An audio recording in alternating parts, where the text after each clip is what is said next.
tribunal, a verdade revelada pode libertar o inocente e condenar o culpado. Esse é o problema da verdade. Ela tem consequências.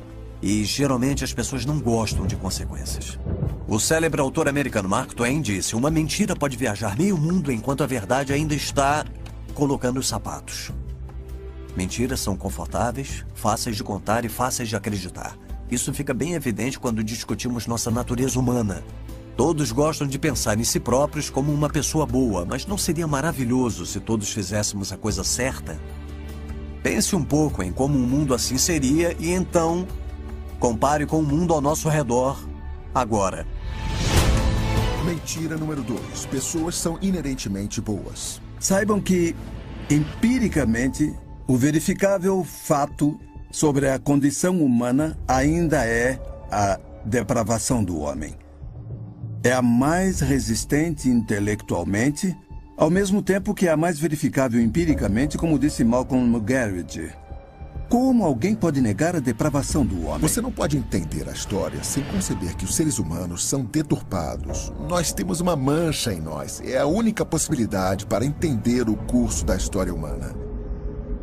Isso não quer dizer que os seres humanos não podem fazer coisas boas. Eles fazem coisas boas o tempo todo. Eu aposto que Adolf Hitler tratou Eva Braun, sua amante, de forma maravilhosa quando eles estavam juntos. Não nascemos pessoas com moral. Temos que ensinar um bebê a não morder. Temos que ensinar um bebê a não roubar. Temos que ensinar um bebê a dividir. O mundo inteiro acha que nascemos bons e, de alguma forma, através de nosso ambiente, nos tornamos maus. E isso viola tudo que você pode observar. Você nasce numa arena de pecado da qual não vai escapar. E a podridão da humanidade, a carne, irá gravitar em direção a isso, porque a carne sempre quer ser alimentada.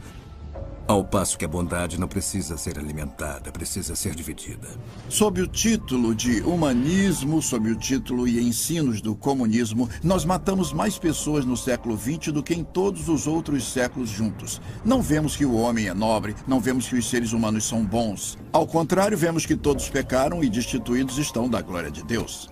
Acho que se as pessoas nascessem boas, o mundo não teria governantes.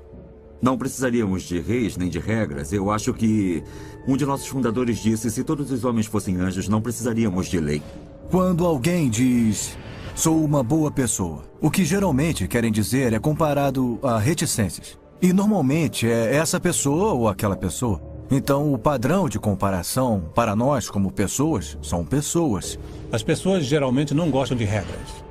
E elas gostam de fazer o que querem fazer, quando querem fazer. Somos todos como crianças mimadas. Quando alguém rouba uma carteira, por exemplo, somos universalistas. Roubar é errado. Mas quando se trata do nosso comportamento social, sexual ou comportamento moral, queremos nos livrar do problema. De repente, a moral é relativa. Então é conveniente para as pessoas acreditarem no relativismo. Faz com que se sintam livres do que elas acham que é uma opressão dos outros, principalmente pessoas religiosas, que podem apontar o dedo para elas. Você pode dizer que é relativista, mas não vive a sua vida assim. Por que não contrataria uma babá para tomar conta dos seus filhos se ela fizesse o que acha certo aos olhos dela? Se pode mentir e não ter problemas com isso. Se pode fazer alguma coisa que é gratificante para minha carne e não ter problema. Você não contrataria como contador da sua conta bancária alguém que vai fazer o que acha que é certo aos olhos dele. A verdade pertence ao observador. É claro que não. A verdade está fora de nós. Ela tem que estar. Como você sabe se você é bom ou ruim na visão de Deus? Você saberia se o que está ou não está fazendo está trazendo sanções positivas ou negativas. Você saberia se um comportamento lhe daria um resultado bom ou ruim. Porque você sabe isso. Porque todo mundo sabe. Mas, para saber se você é bom ou ruim na visão de Deus, o que você está usando como referência? Eu sei que sou pecador porque não me encaixo na definição de bom. Eu me encaixo na minha definição de bom. Todo o resto não consegue. Se você olhar no dicionário, acho que há umas 48 definições diferentes para a palavra bom. Alguns podem pensar que são bons porque eu era estuprador, mas não estupro ninguém há 6 meses. Sou um homem bom. Não roubo um banco há 3 anos. Sou uma boa pessoa. Te garanto que os mafiosos pensam, eu sou um bom pai. Eu vou quebrar suas pernas, mas eu sou um bom pai. Então a definição de bom varia muito. Porque não posso ser bom e escolher fazer o que quero fazer, o que é bom. É um privilégio que nunca daremos ao nosso próximo, a menos que ele ou ela ajam conforme nossa definição de bom. É simples assim. Para falar a verdade, Richard Dawkins entrou para a história dizendo: vivemos em um universo onde não há bem, mal, apenas indiferença cega e impiedosa. Se ele está certo, por que todo mundo está discutindo sobre o certo e o errado? Vamos esquecer a moralidade por um instante. Vamos usar o exemplo de um jogo de futebol. Como se pode ter um jogo de futebol sem regras ou orientações para as pessoas jogarem? Não é verdade? Você precisa ler O Senhor das Moscas para ter um exemplo do tipo de fim extremo dessa linha de pensamento. Todos nós precisamos de um código de conduta externo. Nós temos um código penal estabelecido nesse país para lidar com as ações legais adequadamente. Mas as pessoas estão sempre tentando burlar o sistema. Se não precisamos desse sistema, por que não removemos o Código Penal, então? Se a lei pode determinar o que é certo e errado, então o que Adolf Hitler fez foi aceitável. Ele escreveu as leis.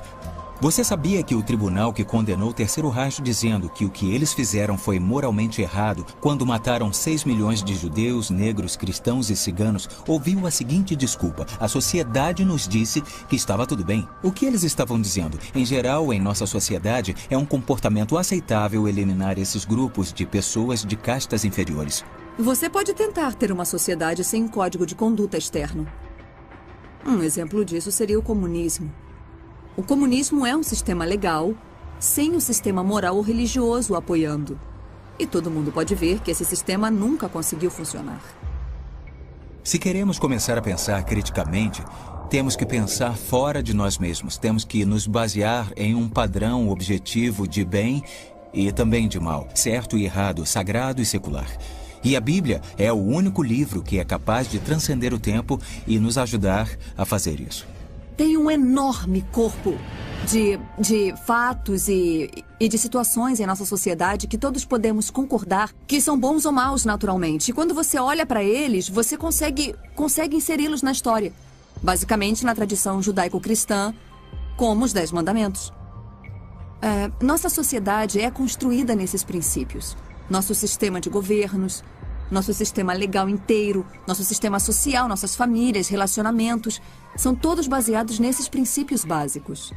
Eu perguntei para milhares de pessoas, não para centenas, mas milhares. Você se considera uma pessoa boa? E eu ouvi a mesma resposta de quase todo mundo. Sim, eu sou uma pessoa muito boa. Por quê? Porque Provérbios 20, versículo 6 diz: a multidão dos homens apregou a sua própria bondade. E o motivo para fazerem isso é porque elas estabelecem sua própria bondade ignorando a justiça de Deus.